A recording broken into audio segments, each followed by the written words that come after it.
กองประชุมครั้งปฐมฤกษ์ของสภาแห่งชาติชุดที่10ได้ไขขึ้นอย่างเป็นทางการ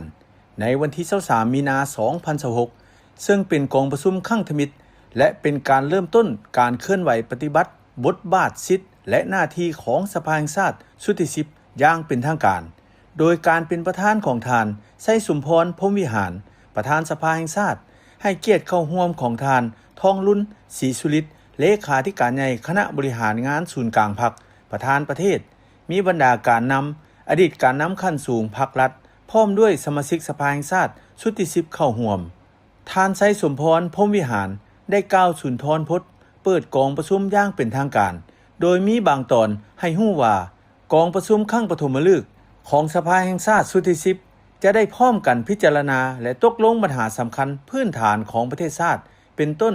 รับฟังการรายงานของคณะกรรมการเลือกตั้งระดับชาติเกี่ยวกับผลสำเร็จของการเลือกตั้งและการยั่งยืนคุณลักษณะของสมาชิกสภาแห่งชาติชุดที่10และสมาชิกสภาประชาชนขั้นแขวงชุดที่5พิจารณาและรับรองเอาการเลือกตั้ง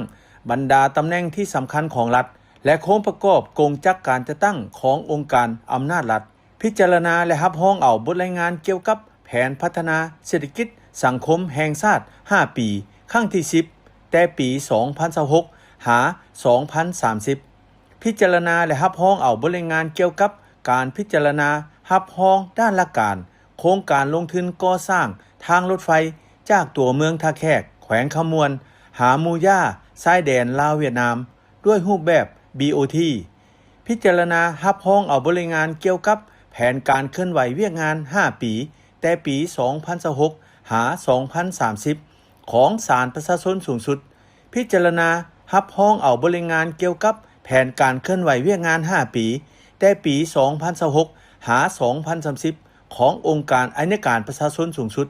พิจารณารับรองเอาบทรายงานเกี่ยวกับแผนการเคลื่อนไหวเวียกงาน5ปีแต่ปี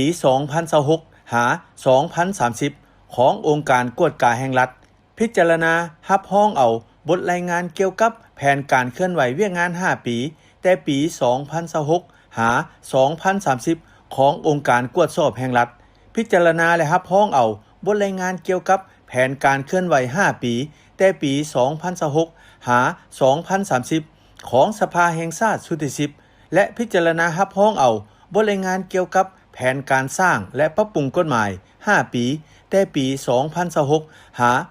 2030ของสภาแห่งชาติชุดที่10